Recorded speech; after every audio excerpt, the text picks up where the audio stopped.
Letters of John Nelson Darby, Volume 1, Letter 133F, of 1031. p. 245, from the French. Dear Madame Montanez, as for me, I have been detained by a happy motive. It is, that for 2 months, there has hardly been a preaching without a soul being blessed, led to the Lord, brought back from a state of carelessness or from a fall, or who has found peace. I had no thought of remaining so long in this town, but you will understand that one does not like to leave it under such circumstances. Moreover, in general the brethren are doing well. They are leaning peacefully and with joy on the Lord, and they are blessed. This is the case almost everywhere. I think of going, if God will, to the south before reaching Switzerland.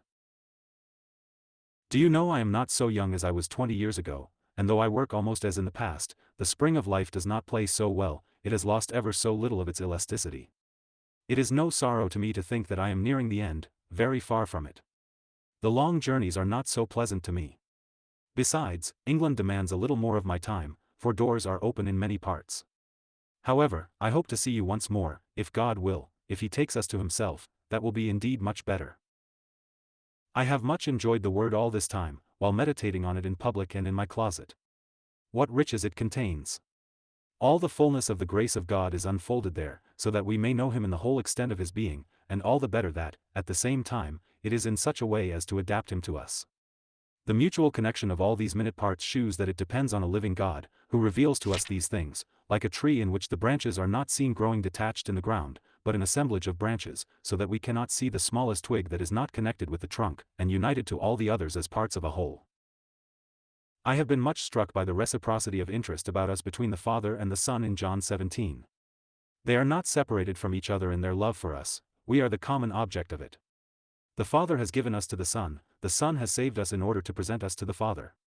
He prays for us because we belong to the Father, but the Father will keep us because the Son is glorified in us, and so on. This is very precious, and it gives us a profound idea of this love. The Father and the Son are occupied in common about us. The Son taking care that we should know the Father as he himself knew him, and he desires to present us to the Father according to his own heart, so that the Father may find his delight in us. But I end my letter, the little room remaining also giving me warning. In haste. Yours affectionately in Christ. Bath, November, 1855. 51133F.